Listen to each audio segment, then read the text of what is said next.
Hello everyone, Todd Shellnut here with CFI Pro Courses, and in this episode of Regulation Wednesday, I've got something that I think is pretty unique, something that I've never been asked before, and I ask for regulations questions all the time. As a matter of fact, I spend hours each week just responding to emails and taking phone calls from people who have specific regulatory questions. Sometimes it's kind of routine and kind of mundane, but nonetheless, I eventually will get something that really kind of sparks my attention. And this week, I had someone email me and ask me a question, and I was really kind of intrigued by the question. And it's not probably what you're thinking, but here's what I was most intrigued with.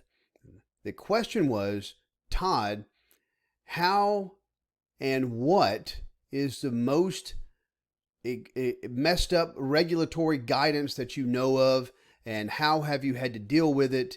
And but basically, what's the most screwed up regulation guidance that I think there is out there? Now, I had to dig deep on this because there's so many things that I think are really screwed up in regards to regs and how it's written.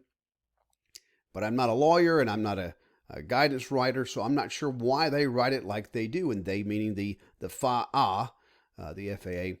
But there is something from the standpoint of an airplane pilot that I have always had issues with, and I just never could understand it. Now, to set the tone for this, I want you to kind of understand where my mental state is coming from. I went to a flight school many years ago, and I paid a large amount of money to be able to become a commercially rated pilot and a CFI so I could get out there and start flying and making money. And it cost me a lot of money. I can't even imagine what people are paying nowadays. I actually quite know what people are paying nowadays. And it's a lot more than what I did. Back when I started, it was $29,000 from zero to hero, from zero to ATP, back when avgas was $1 a gallon. And it's really not back in the caveman days, it really wasn't that long ago that all this stuff took place. Anyway, what I'm about to explain to you today, if you're an airplane flight instructor, may actually ruffle your feathers a little bit to know that this type of regulation guidance exists. And you know what? It's best just to show it to you.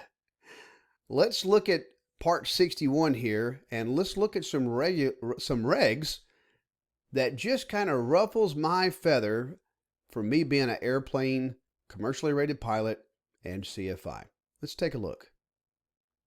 All right, folks. So here is the commercial pilot requirements, what you must meet in order to be a commercially rated pilot. And I want you to look at what's required to be a commercially rated pilot for glider. And I'm going somewhere with this. Calm down. Let's look at the aeronautical experience for commercial glider. So I'm going to scroll down here to this paragraph here, right after power lift. And here we go, glider. So for glider rating, a person who applies for a commercial pilot certificate, I'm sorry, this is just hysterical to me.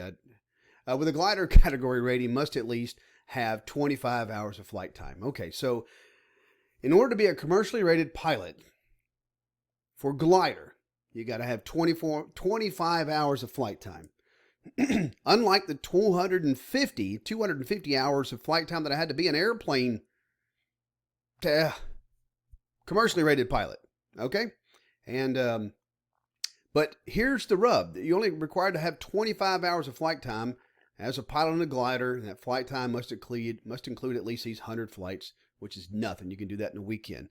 But here's the next thing I want to show you, and this is what's going to probably blow your mind. I'm going to go to the table of contents here, and I'm going to scroll down to eligibility requirements for a flight instructor. All right, so got to be 18 years of age, read, speak, and write the English language, hold a commercial pilot certificate or ATP certificate with an aircraft category and class ratings appropriate to the flight instructor rating sought, and an instrument rating Let's see, do I have to have an instrument rating as a glider pilot to be a CFI? Let's see.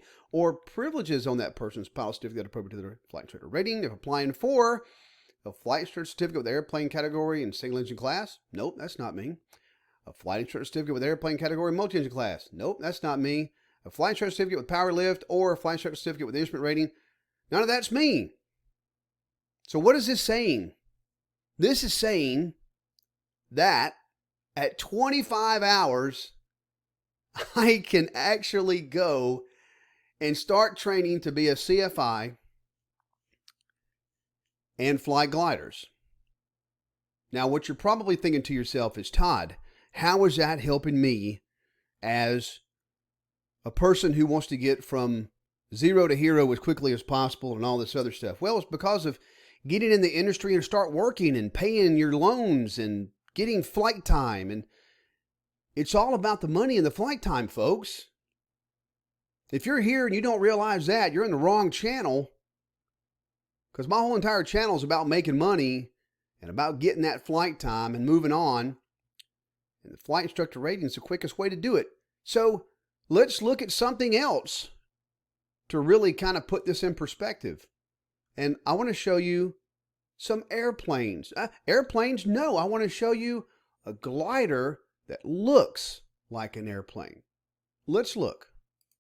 All right, folks. So what do we have here? Well, we have a very unique airplane. No, it looks like an airplane, but it's not an airplane. This is actually a motor glider. And what a wonderful device this thing is. This motor glider, it looks like an airplane, smells like an airplane, flies like an airplane, but it's not an airplane, it's a motor glider. So you use the motor on the glider to taxi and to take off.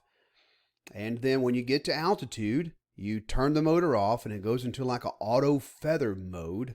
And for all you glider folks on here, if I'm using the incorrect lingo, just bear with it, folks. I don't know anything about this thing. It's just fascinating to me. I haven't done a lot of research on it. But you get up there, you take off, you shut off the engine, and you come back down for a landing. And you only need about 25 hours. Well, you need 25 hours for the commercial, and then whatever hours it takes to get proficient. So we're talking about going from zero to making money in an aircraft in probably, I'm just guessing, a month or two. If you're hardcore and you hit it every single day, like you do at a lot of these big box flight schools. But you get in there, you hit it every single day. Man, you could be like working in the industry as a flight instructor, flying this type of aircraft 30 to 60 days. Isn't that crazy? Oh, pow, mind blown. Man, it's like I wish I would have known about this. I could have started paying back.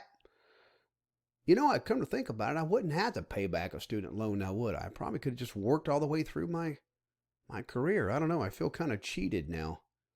Anyway, I thought this was a cool thing to share with you. Man, I always love to share these things with you. Did you like this? I hope you did. And if you did, why don't you do me a favor right now and give me a like on this video, because I think it's pretty daggum interesting. I hope you thought it was too. And don't forget to subscribe and click that bell for future notifications. God, that almost sounds kind of weird for me to say stuff like that, but isn't this cool?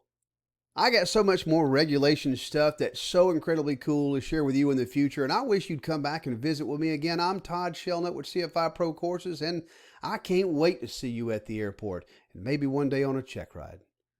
Y'all take care. See you.